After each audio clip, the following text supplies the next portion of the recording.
Baik Bapak Ibu, selamat sore dan Assalamualaikum warahmatullahi wabarakatuh. Waalaikumsalam Eh, warahmatullahi wabarakatuh. ada bro saya nih kan, Bro Khairul ya kan, yang wah bro banget ya kan. Dan juga teman-teman semua. Izinkan saya dalam waktu mungkin tadi waktunya setengah jam maksimal ya untuk bisa berbagi sedikit. Eh, Kenapa judulnya saya pengen tentang sesuatu yang kontemporer? Sebenarnya begini. Jadi saya pernah ditanya waktu itu oleh senior saya yang kebetulan tuh dekan FTUI. Dia nanya sama saya begini, Mar, TI itu manajemen bukan sih? Saya bilang, oke. Kalau Pak, waktu itu belum dekan ya. Waktu itu kalau bro nanya ke saya, TI itu dalam kacamata misalnya teknik mesin ya. Dulu kan kita bawa mesin kan TI kan. Nggak salah juga, karena emang yang penting banget buat mesin itu adalah fungsi manajemen industrinya kita gitu. Tapi begitu kita tuh berdiri sendiri, sudah 25 tahun Bapak Ibu. Sebenarnya di UI itu dari tahun 76 TI itu, tapi dia di bawah mesin. Sehingga memang banyak fungsi itu fungsi eh, manajemen industrinya. Begitu kita berdiri sendiri, kita jadi punya kesempatan terus terang untuk maju dengan katakanlah suatu definisi yang lebih saat itu ya, lebih kontemporer, lebih kekinian gitu. Maksudnya gimana sih? Jadi kalau zaman dulu kan TI dilihatnya tuh bener-bener sistem kerja, ya, katakanlah sistem manufaktur, which is itu juga sesuatu yang masih dominan ya sampai hari ini ya. Kalau Bapak Ibu semua tuh bicara tentang TI tentunya ya belajar tentang production planning itu ya di TI lah. Logistik salah satunya ya, selain misalnya di sipil atau misalnya jurusan logistik sendiri itu di TI juga. Tapi saat itu kami di tahun awal 2000 punya kesempatan untuk masuk ke bidang yang lebih baru dan memang kelihatannya sekarang hasilnya Bapak Ibu. Jadi memang bangunannya ya itu bicara tentang tetap work design, OR, ya, engineering economic analysis, dan juga ergonomics dan lainnya. Tapi kami saat itu memberanikan diri untuk masuk ke satu definisi yang baru. Seperti apa? Saya kasih gambaran. Jadi Bapak Ibu, buat yang S1-nya TI misalnya, tentunya tahu namanya Barnes, yang Gilbreth, dan Taylor. Kita bicara Taylorism. Dia adalah basis dari yang namanya mass production. Pasti dong, ya kan? Fordism misalnya ya, mass production, Fordism. Juga Taylorism pada akhirnya juga membawa katakanlah dikotomi ya, antara pekerja sebagai individu dengan pekerja sebagai sebuah eh, craftsmanship. Kenapa? Karena di sana ada mekanisasi. Itu bahasanya bahasa ini, bahasa kalau di sini aja Pak. Maaf. Sorry, saya minta tolong dibikinin kopi. Makasih, Pak Bos. Baik, ini TI yang mungkin Bapak Ibu pelajari ya kalau Bapak Ibu tuh dulu di kuliah tahun 80-an, 90-an. Ini TI kayak gini. Seperti inilah Taylorism. Jadi fokus sekali benar-benar tuh misalnya kayak ke standar kerja, ya kan, fokus ke pengukuran kerja, time study, sesuatu yang sekarang masih signifikan Bapak Ibu, tapi jujur sudah hampir tidak pernah kami lakukan. Nah, di sini akan saya jelaskan kenapa. Dari Taylor tahun 50-an, kita masuk ke Deming. Sebenarnya ini juga ada kaitannya dengan katakanlah invasi tanda kutip ya ekonomi Jepang ke US. Ketika akhirnya orang Jepang itu memaksa US untuk mulai fokus quality, Bapak Ibu. Deming ya, quality, TQM dengan PDCA itu mengubah framework. Jadi memang akhirnya proses itu diukur dan nilai quality seperti apa. Tentunya Bapak Ibu ingat yang namanya SPC ya, SQC sorry. Awalnya SPC, Statistical Process Control, lari ke SQC, Statistical Quality Control, dan akhirnya TQM, and so on, and so on, and so on. Pendekatan mekanisasi, pembagian kerja, masuk ke kualitas. Sampai kemudian dia pindah lagi ke mana? Six Sigma, Bapak Ibu. Six Sigma, mereka mencoba untuk lebih detail sebenarnya. Mereka mencoba untuk lebih detail. Kenapa lebih detail? Akhirnya mereka masuk ke tiap proses itu gimana cara mereka improve proses one by one. Dan Anda tahu Sigma itu kan kita bicara tentang deviasi ya. Bagaimana deviasi itu bisa dibuat kecil. Dan sesuatu yang menarik Bapak Ibu, kalau kita bicara TI kontemporer, beberapa teman saya itu mereka tuh black belt, tapi jangan Bapak Ibu pikir mereka tuh kerjanya tuh di maaf di manufaktur. Mereka black belt justru di perusahaan migas Bapak Ibu. Saya tidak bisa sebutkan perusahaan apa, maaf karena ya ini kan bukan saya ya. Tapi salah satu fungsi mereka adalah mengukur lifting cost. Salah satunya menurunkan lifting cost. Jadi ada satu PSC yang sekarang sudah jadi punya Pertamina di Indonesia, itu bisa nurunin lifting cost, maaf, lebih dari 50%. Metodenya apa? Six Sigma. Mereka pakai Six Sigma itu untuk nurunin lifting cost. Hal yang sama sekarang yang dikerjakan untuk bidang-bidang lain, misalnya kayak renewable energy. Dalam itulah Six Sigma. Dan memang ini ISO, Bapak Ibu ya, dia 13,000 series. Jadi Six Sigma, Bapak Ibu, itu dia 13,000 series. Tapi apa sih yang kontemporer sebenarnya? Ini. Kenapa saya kemudian berani mengatakan from Taylor to Dalio? Saya melihat di sosok, bukan sosok ya, di pendekatan Dalio, itu kita bisa menggambarkan teknik industri hari ini, Bapak Ibu. Apa sih maksudnya? Approach-nya apa sih? Satu, system thinking. Kedua, data driven, decision making, and design, Bapak Ibu ya. Nah ini, data driven design, not only decision making, but also design. Dan juga proses optimization. Nah loh, Pak, bedanya apa dengan yang dulu? Bapak Ibu, sebagai orang TI itu kita pernah kan kadang-kadangnya kita kayak sedikit ngerasa, wah, TI itu bisa di mana-mana ya. Kalau saya ke mahasiswa saya selalu bilang gini, itu adalah pernyataan yang salah. Yang benar adalah hampir, hampir ya, hampir di semua industri itu ada fungsi TI-nya. Sehingga seakan-akan kita bisa di mana-mana. Contoh misalnya di oil and gas, ya kan? Di hulu migas itu safety, logistik, procurement ya, PTK 007, fungsi TI. Kalau di hilir jelas lagi ya, downstream, ya yang namanya dari midstream, downstream, bicara distribusi logistik, ya jelas TI.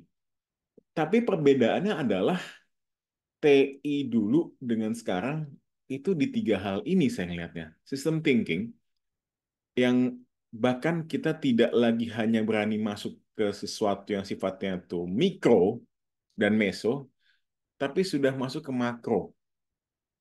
Yang kedua, data driven. Jadi Bapak Ibu, di TI hari ini, kelas-kelas data science itu menjadi kewajiban. Dan saya perhatikan kalau di BKSTI ya, Pak Taufik ya, kayaknya udah rata ya kita ya. Udah rata semua lah. Yang mungkin 20 tahun lalu tuh masih belum gitu. Dan akhirnya kita juga masuk ke optimasi proses yang lebih dalam lagi. Jangan kaget sekarang kalau anak TI itu sudah bicara tentang katakanlah algoritma yang lebih, yang udah sama kayak, maaf, anak-anak matematik, genetik, tabu itu 10 tahun lalu. Kita sekarang kalau misalnya ngerjain VRP ya, Vehicle Problem Problem, kita Windows, itu udah ngerjain mungkin lebih dari 10.000 titik. Sudah bicara ke algoritma yang lebih dalam lagi. Nah, saya kasih gambaran Bapak Ibu. Seperti apa sih? Ini seperti ini. Mungkin 20 tahun lalu, Bapak Ibu, kalau bicara pelabuhan tuh domainnya anak-anak, maaf, AIP. Tentunya sampai sekarang ya, AIP, ya, ilmu pelayaran. Dan juga mungkin teman-teman dari perkapalan atau transportasi laut. Tapi salah satu penelitian kami di TUI ini, Pak Taufik tahu banget karena saya sempat seorangan dengan Pak Taufik 4 tahun ya Pak Taufik ya. Kita seorangan 4 tahun Pak ya. around 4 years I'm in a single room with him, ya kan, dengan temen juga itu dari UMI juga waktu itu, Bu Nurul ya. Kita akhirnya lagi ini kita mulai masuk ke bidang-bidang yang selama ini TI nggak masuk, misalnya pelabuhan. Saya nggak tahu bagaimana ya teman-teman di tempat lain bagaimana, tapi kalau di kita topik ini baru nyala 10 tahun lalu. Walaupun memang secara sporadik ya, mungkin dari 15 tahun lalu tuh udah mulai lah ada yang bahas tentang pelabuhan ya, tentang logistik pelabuhan. Tapi sekarang topik ini menjadi suatu yang jadi umum di TI loh. Menjadi umum, bahkan kita punya kelas khusus tentang logistik maritim. Itu ada kelasnya kita. Dan ini salah satu yang bisa saya katakan kontemporer. Kenapa? Eh, Kalau Bapak Ibu lihat ya, penelitian-penelitian kita di sini, yang namanya, maaf Bapak Ibu, yang namanya simulasi itu buat orang TI dari tahun 80 sudah bicara tentang discrete event simulation. Mungkin dulu masih Simtalk, Pak Taufik ya, zaman dulu ya. Ini ya zaman saya juga masih SD lah ya. Saya tanya senior saya dulu Simtalk. Tapi sekarang teknik industri, teknik industri Bapak Ibu ya. Saya tidak bicara manajemen industri, teknik industri itu sudah bicara tentang digital twin. Jadi kami masuk lebih dalam lagi ke dalam desain sistem di level operasional, tidak hanya menggunakan tools yang sifatnya tuh kualitatif seperti, mohon izin, OPC ya, Operation Process Chart, Methods Design, dan lain-lain. Tapi kami gunakan ilmu-ilmu seperti pemodelan sistem untuk membuat digital twin lebih dalam seperti ini. Dan ini kami gunakan tidak hanya sebagai alat improvement Bapak Ibu, sebagaimana yang dulu mungkin digunakan ya bidang ini, tapi juga sebagai daily planning, daily operational planning. Jadi sebelum hari mulai kami simulasiin dulu. Hari ini schedule kayak gimana? Sudah seperti ini. Kalau Bapak Ibu mau tahu perusahaan mana yang paling galak, salah satunya tuh ada senior saya juga, tuh TI 94 ya, salah satu perusahaan pelayaran lokal nasional. Dia punya divisi khusus buat bikin simulasi. Jadi pada saat dia ngedesain gudang atau misalnya ada operation tiap hari, dia running simulasi dia. Ini saya pakai platform kita di TUI, kita pakai Simio. Kalau ini Plant Simulation, Siemens. Kalau beliau tuh pakai ini Logic. Namanya Pak Ken Arotama, itu dari Samudra Indonesia. Kami pakai ini. Bapak Ibu, tiap kotak hijau di sini itu melambangkan satu kontainer, dan ini bisa tumpuk 5, Bapak Ibu.